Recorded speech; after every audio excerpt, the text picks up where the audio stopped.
Greetings, everyone. I'm covering again the case of the missing 15-year-old from Tennessee, Sebastian Rogers. There's been quite a bit of coverage on this. I've covered it a lot. There are a lot of questions that are being asked that we don't have answers to, various theories going around, and at times it's difficult to give an explanation just through social media, and a little bit easier if I do it live. And I know people get annoyed that they're not scheduled far in advance, but there is some madness somewhere within my methods. But it does work for me, and these can always be seen later if it's any interest to you. I'd like to talk about the million-dollar question and give some explanation regarding that. So let me see if I can put the screen up for you. Some of my notes there. Make it larger. There's the million-dollar question in the case of the missing teen. And so recap. Not only is time elapsing, which is eroding any hope, unless there's some form of a kidnapping where he still may be alive.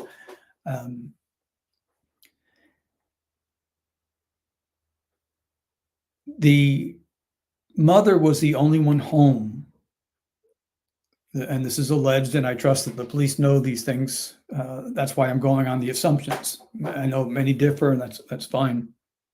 But I'm going to go on the assumptions of some of the basics.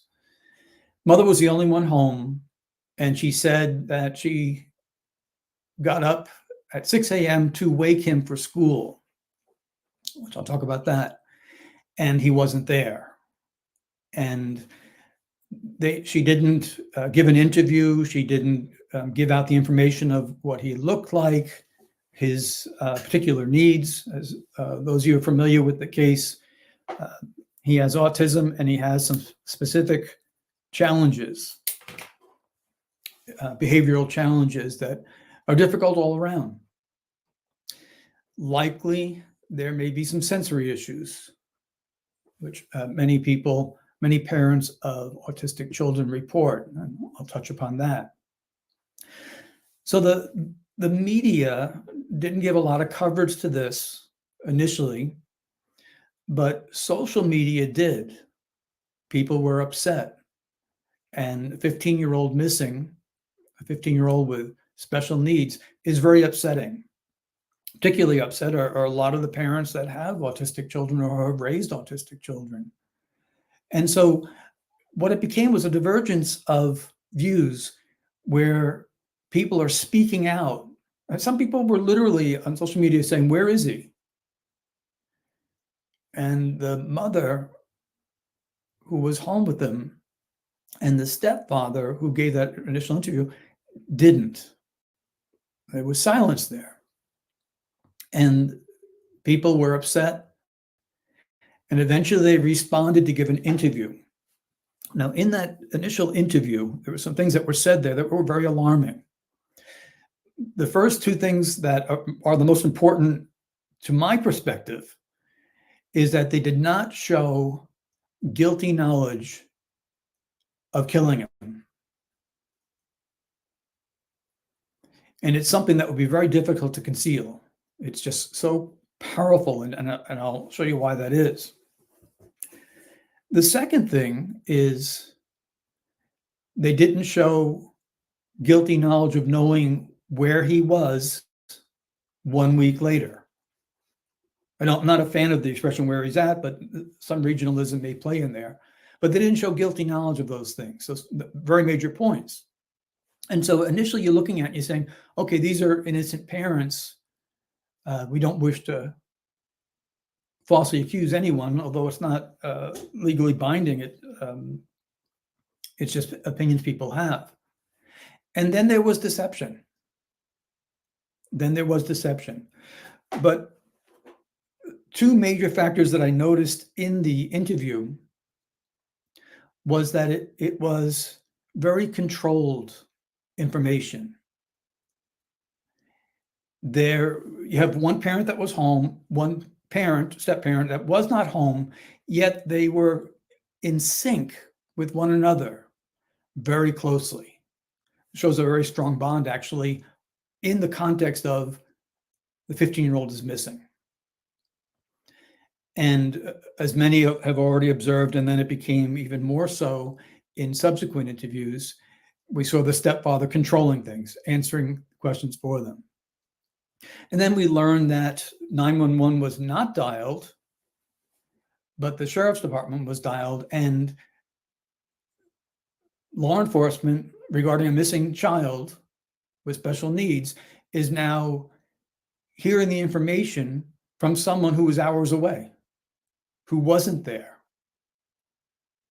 And I don't know if calling directly to the local sheriff's department is something that would then avoid a recording, but I'm certainly suspicious of that. So you didn't kill him, and you don't know where he is. And these two things, I believe, why are you doing this? Why are you being deceptive? Why? And then the subsequent interviews, why do you have a need to lie? Why did you lead people to believe this or believe people that? And then we listened more, and what we were given was a polishing of an image. When? While a child is missing. And she asked, well, who would care about that? Who would care about polishing an image when all you care about is getting your child back? So I'm going to cover that, in which I covered in social media, but I think explanation is probably better. So I am accused of an armed robbery at a local store, local stop and rob, and they said that I went there and pulled a gun and committed a robbery. So that's the accusation. What does innocent sound like? And what does concealing information sound like? And they sound like two very different things. So as an innocent, and I don't mean that judicially, but a de facto innocence where I didn't do it, I didn't rob the store. Well, we have you on security tape pulling a gun on them. No, you don't. I didn't rob a store. I didn't rob that store. I didn't rob any store. Go review your tape again. Well, why should we believe you? I don't really care if you do. I'm telling the truth. So what I've done is I've made a reliable denial. I didn't rob the store. My pronoun, my past tense, no equivocation. That's very strong. And if someone can lie like that, we've got some big issues. Always, when you meet a fabricator of reality, and this is very different than, you robbed the store. Did you rob the store? No, with a panic no. Or did you do this? Did you do that? A panic no.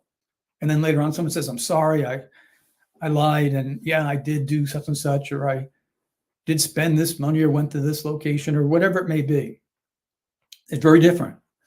So if someone can actually fabricate reality, it's very concerning. However, when they're asked, why should you be believed? If I can look at my words, I did not rob the store, and then use the pronoun I and communication language told or telling and the word truth together, I'm now looking at my own words and I'm lying about it. That is an incredibly dangerous person. That person poses a risk to society, and it's very rare. When someone's a fabricator of reality, I don't work with them. I don't associate in my personal life with them. They are kind of scary because there's not a certain limit that all of us may have somewhere within our conscience. Hey, what time did you get to work? I was there on time. Later on, I'm sorry, I was about 10 minutes late. I apologize. I just panicked. Yeah, that shows a conscience. But someone that goes on and offers something else, we have to listen to. So what does it sound like if I'm concealing information? So I offer to you, in my explanation here, I went to the store to buy bread. Now, the first denial doesn't care. It's none of your business why I went to the store. I didn't rob the store. So I have what's called the psychological wall of truth in front of me, and I'm protected by it. And depending on how far they take this, eventually I'm probably going to just start insulting them and saying, if this is what you're standing on, you're not good at your job. You probably need a new job. And I'm going to be starting to get angry at for me, the innocent, the ridiculousness of it. Now, would everyone agree that pulling a firearm at a store is something you'd probably remember? It's a memorable event. And so at this point, I would not have a need to explain why I did anything. But if I offer that, what I'm doing is I am now placing myself at the store, and I'm explaining why, unnecessarily, I went to the store. Now, if they ask, why did you go to the store? I went to buy bread. That's not sensitive. That's in response to a direct question. It's when it's offered a reason why without necessity either by a question or by a very strange context. If you go to the store all the time, you would not feel a need to explain why you're there. It's routine. Also, you didn't do it. So there's a psychological wall of truth in front of me. So in that interview that they conducted, they repeated that he walked out the door. So it was in the language of both, even though the stepfather is taking the lead. And here's a strange thing. It was, in my estimation, perfectly in sync one with another. They were united with that. And what they're telling us is they know. But if my understanding is correct, you weren't even there, stepfather. You weren't there. What I would expect is less synchronization and maybe some slight off details from another. And the other one could say, no, I went to this room first or that room first. And that's not what we saw. We saw very tightly controlled information. We saw the synchronization of their narrative. And at that time, no deviation from it. And then, of course, the more they spoke, the more we learned and the more we saw that wasn't true. We also learned that she went to his bedroom at 6 a.m. and she gives the reason why. The reason why. So I tagged that because I don't think any investigator would have said, well, why did you go to his room at 6 a.m.? Of course, I got to go to school. It's it's a norm. The investigator is more looking for what happened to cause him to walk out the door. And then they mentioned the locking. And what this suggests is there may have been an alternative there of going to his room, and looking at the synchronization and then some other statements, to me, to my ears, it sounds like a story.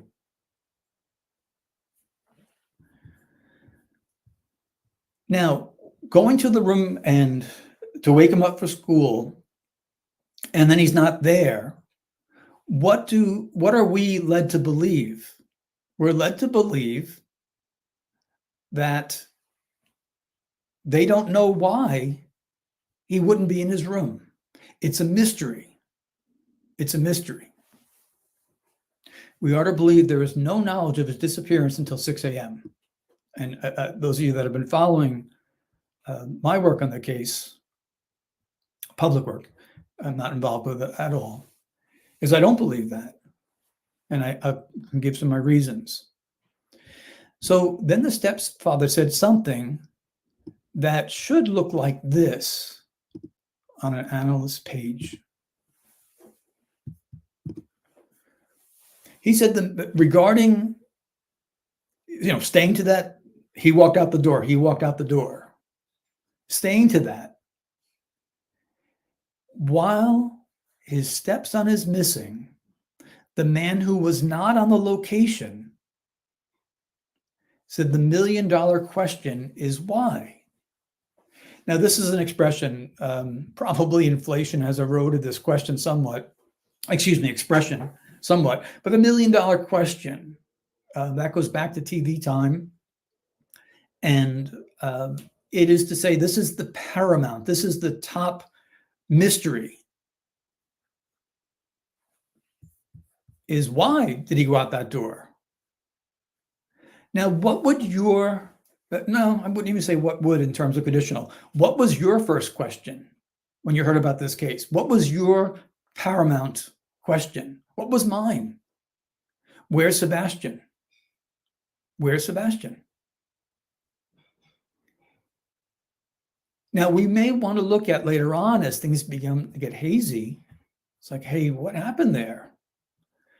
But when someone offers an explanation of why something happened without being asked, and it's contextually not relevant, what the subject is doing is teaching the investigator where to aim the questions. And I've had this happen to me many times over the years. I wouldn't have even thought of such and such had the subject not raised it. As soon as he raised it, there you go. Unnecessary information, explanation why. I look for an alternative explanation, and more times than not, that's exactly what is found. Here we have someone raising a question as paramount as to why Sebastian walked out that door. Now, it's a rhetorical question. Rhetorical questions are very important in an interview or an interrogation. It is for the subject to attempt to take back control of it, or not allow the interviewer to have control of it, and to preempt questions. So if I say the $1 million question about my missing stepson is why he did this, what do you then presuppose as an audience or an investigator? They don't know why he did this.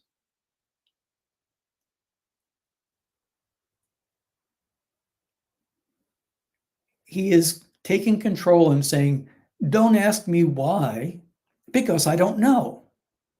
And by offering it in a rhetorical question, he is preempting that topic from being raised. That should have been the one of the biggest red flags of this entire thing. So now everyone wants to know where. And later on we can talk about the whys, but where is he? This was and is a deceptive statement to feign that stepfather and mother didn't know why Sebastian went out the door. They're not truthful. And this is something that with a skilled polygraph examiner can pick up on. The first two important questions, did you kill your child and do you know where he is? Of course, those must be asked. But this is a signal for an investigation to go, oh, I need to look at what happened just before he went missing. Because these people are trying to convince me they don't know why. And I didn't even ask them. Well, why did he go missing? The case of a missing college-age girl this morning I posted on X, where the father gives her behavioral or psychological state before she went missing. And he gave a description. He wants people to know that. And if there was any type of argument between them, these people are experienced in child protective services. So by saying we argued and he was upset and he must have run off and I'm so sorry, I so regret saying those things, I was trying to discipline him, we're trying to help him, that's normal. That happens with non-autistic children. That happens with teenagers. The need to conceal it, along with the history of Child Protective Services, tells us it was serious enough, whatever took place, to need to lie about it, to need to conceal it, to need to preempt being asked about what happened just prior to that, going out the door. It shows concern over about to being asked what happened to cause him to be missing. Something they do not want known. The $1 million question for all of us is, where's Sebastian? This was a week in. They were pretending not to know why he was out the door. This was their unified priority. And I think a lot of people that saw that, and training or not, just said, hey, that's not right. Something is not right there. First of all, why is this a roller coaster? We talked about this yesterday. What up points did you have?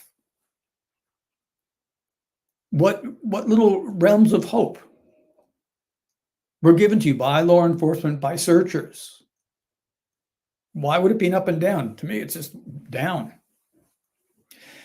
So then, with this attempt to divert attention away, stop that topic from going on, more things leaked out, including 10 p.m. noise and what was said, all while they were giving the impression to people, at least attempting to, I don't think it worked very well, of what a loving, wonderful home it was.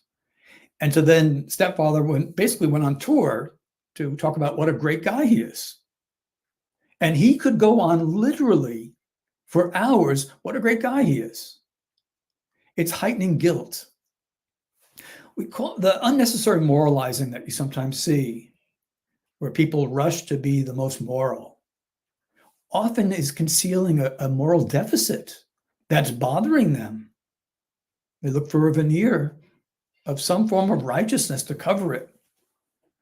So pretending not to know why he walked out that door is to tell investigators, here is where you aim your questions. What did you do? What did you say? And this say is the communications. Then we know there was about a 3-hour phone call that entered their language. And they were in agreement on revealing this information. And I think because it was something that was easily verifiable. So it's just a coincidence that their language is synchronized. It's just a coincidence that the night that he went missing happened to be the same night they were on the phone for 3 hours. It's just a coincidence that they didn't call out for him initially. And so this begins to add up. And this is why I land on what they're concealing before time was an altercation and possibly even a punishment of putting him outside. Now, if the biological father sat this to be believed, Sebastian wouldn't have gone outside with bare feet. This is why I lean towards punishment. The stepfather has too much at stake with this, including his other custody case. And he knows his way around Child Protective Services. Was that done to a special needs child who may have some real sensory issues, not only trauma from when he was a kid with the fire ants and bare feet, because we know those things shape us from when we're young.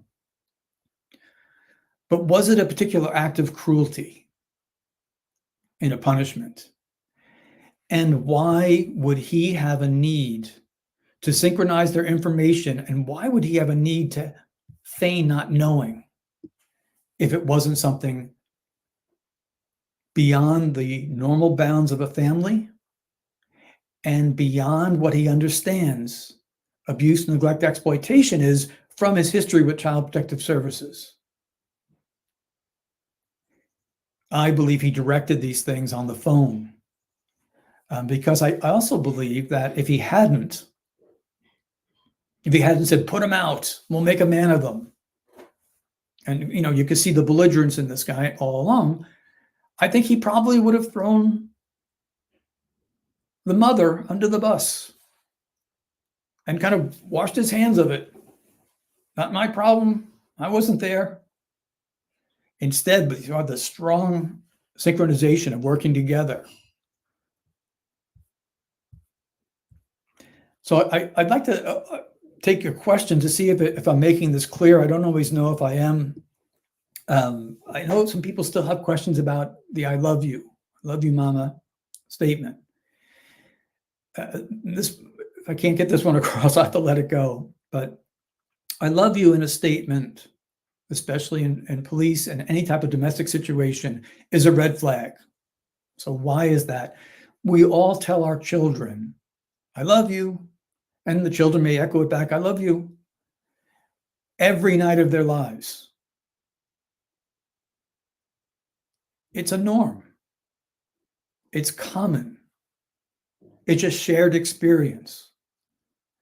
So it is not a red flag that someone said, I love you, mama.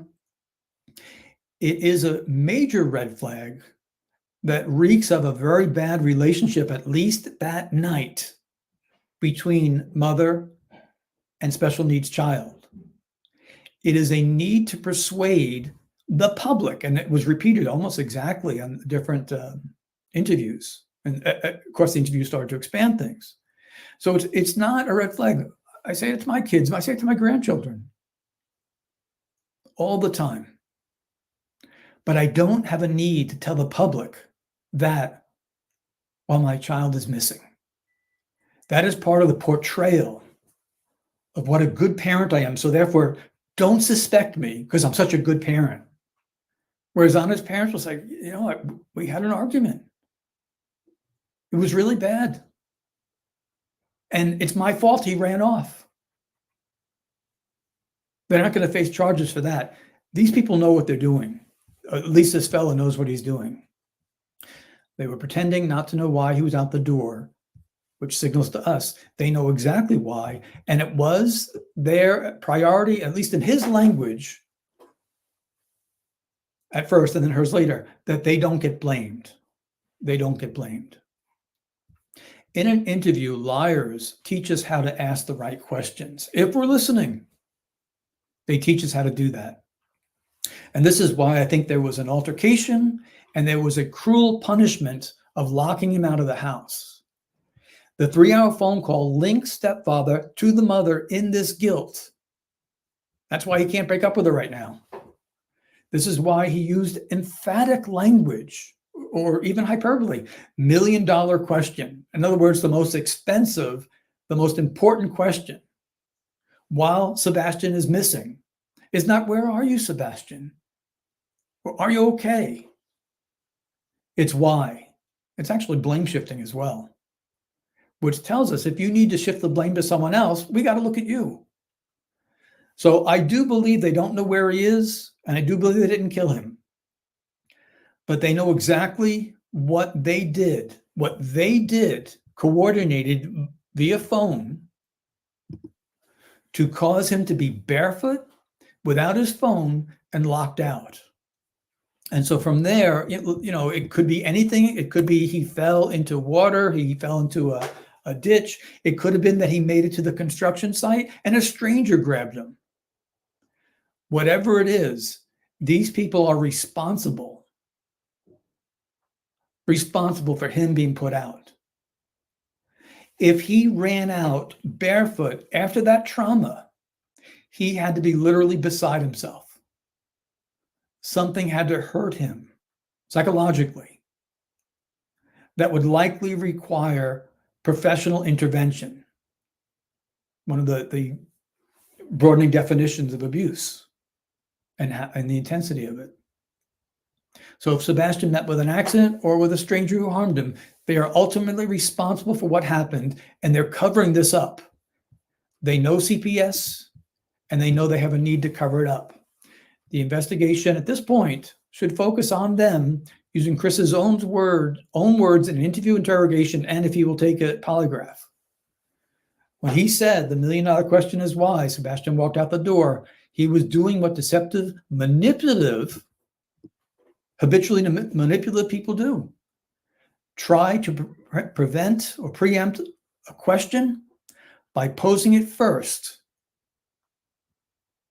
in a rhetorical stance to convince the interviewer there's no need to probe. I apologize for that, and it came out wrong on the thing. To probe the topic. Often the interviewer wouldn't have thought to ask such a question at this time because he's missing. He's missing. That's the interviewer's mind is, where is he? That's not the language, and that's not the mind that produced the language coming out of stepfather. So the interviewer would not even thought to ask such a question until the guilty subject makes this attempt to get the topic taken off the table. So when someone that you're interviewing, a subject, wants to remove a topic, that's where you want to go. That's where you want to aim your questions. It is to bring the interviewer's mind that which he or she would not have thought of to ask. And so often we've had guilty statements where someone will give an explanation as to why, or a rhetorical question. And we are to never let that go. It is to put us on alert of where to go with our questions. Hence, it's precisely where the investigator aims questions. Proudfoot himself led the audience right to it, and he needs to be re-interviewed. I have a few minutes for questions if you have them. I'd like it, if you can, limit it to this area. I'm not an expert in all these matters. I like to stick to the language for my reasoning. So let me see if you have any. Okay, so I saw this as well. Sebastian was required to address CP by Mr. Chris. That is also a Southern expression, so I don't know.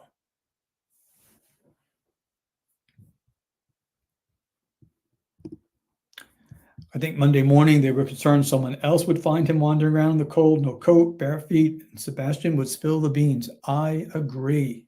Great point, Pam.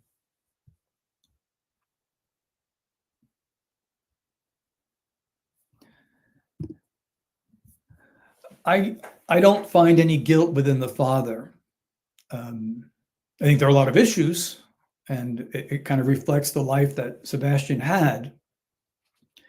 But I think if I read correctly, it was because of various prescribed drugs that caused him to fall asleep.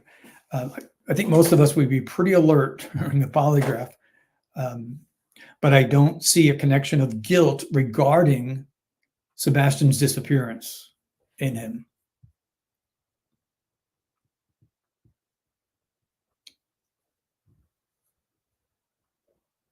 Let me see if I anything else you want me to address.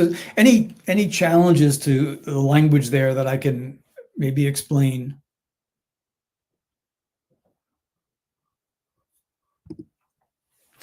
Chris needs to be interviewed by a male because it's obvious he dislikes women and is not intimidated by them.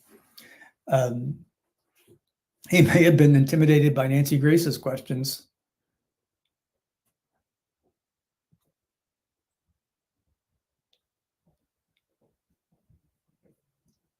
Yeah, I don't think someone saying, why don't you interview him? The first thing is I wouldn't do so without permission from the police.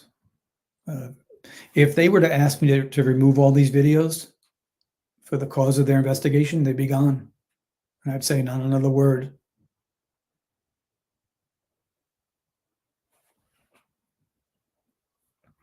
What are good questions to ask? Let's see what that one was. Of these manipulators. Best thing is let them talk. Let them talk. Listen to the language, reflect it back. Ask for explanations. But any unnecessary information that is offered to you, someone that's interviewing, grab it. It is the most important.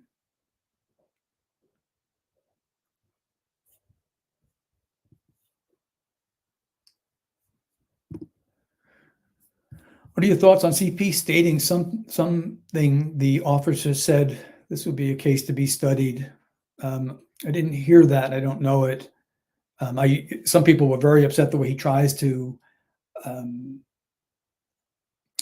allow himself to be seen as guilty of certain things, knowing he can disprove that. Like, if I was doing this, I'd use cement or something. It's just really bizarre, very unfeeling type of things to write about. I think some of you saw posting, and I don't know if it's still there, but he was posting videos and different things that show it's him against the world. And I will stand strong against everyone. Nothing about Sebastian, nothing about him. I know a lot of people want to know about them leaving the house, and I think he was behind it. His language did not indicate a guilty knowledge of death. He no longer believes, with the language, no longer believes that Sebastian's coming home. So he might have talked mom into that. So, and which a natural reaction that a lot of people have said is, if I was the mother, there's no way you could talk me into moving away. I'm not giving up hope, of which I agree, and I think maternal instincts agree to that.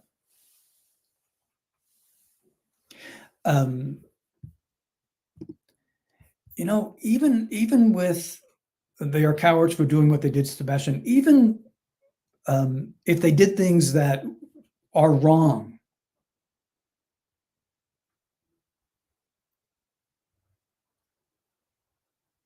and we argued, I pushed him against the wall. He's a big kid, and I shouldn't have, but he left upset. Own those things. You're not going to be charged for that.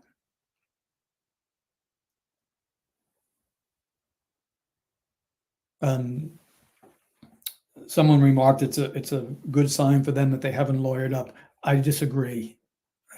I think there's if you're paying attention and listening, the problem with the GoFundMe is a problem with money. And I'm not talking to anyone that monotonizes and et cetera, et cetera. No, I think they're being cheap, and he doesn't think he needs it. When someone is this stingy with their emotions, if you or I were capable of talking for hours while a child under our care is missing and talking about yourself, that's not strong emotional, that's not strong empathy. And generally speaking, people that are very stingy with their emotions are oftentimes consumed with money, including people that have more than you and that sort of thing. So that he hasn't lawyered up at this point, I think is more about money than anything else. And also, if Sebastian is not there to say what happened, they stick to their story, and there's not a lot law enforcement can do about it. There's not a lot. There has to be some area of proof.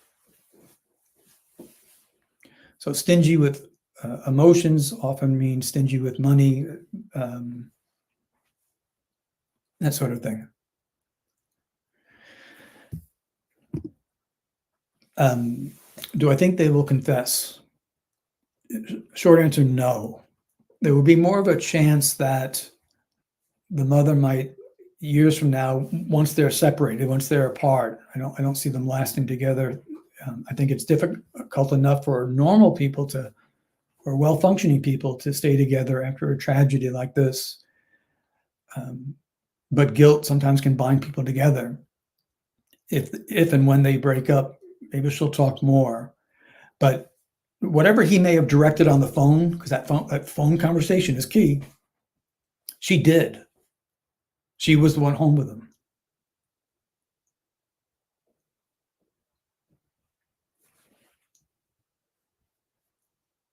I don't see premeditation. Just to answer that, in the language, or I know this. I've seen some pretty wild theories, and eventually, I think more information will come out. I just don't see them being charged. unless somehow they can show obstruction. And I'm not sure that can be proved.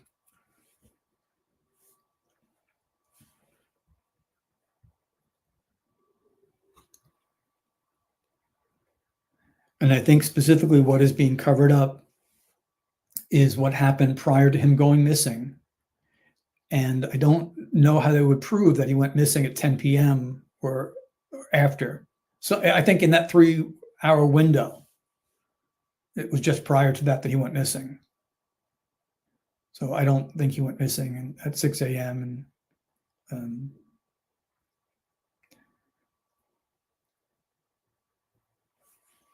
But it's going to be, it would be very difficult to get any charges to stick.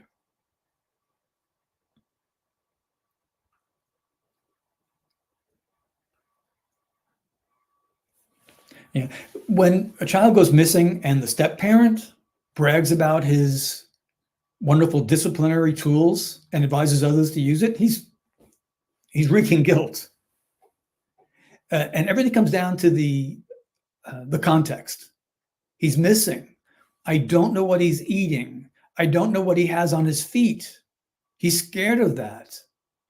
I don't know how he's communicating with someone. None of those instincts from stepfather. None of them. Not a lot from mother either. There's always a reason, and I think that's guilt.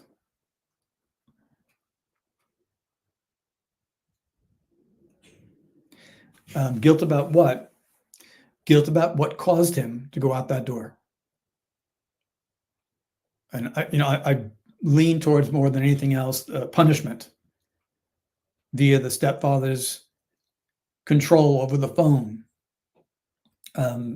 I don't know about the dogs, the scent, the searching. Searching is more difficult, I think, than people realize, but it is also possible that he did make it to that construction site and met foul play through a stranger, through a sex offender, through a predator. I don't know. So my conclusion is that they are deceptively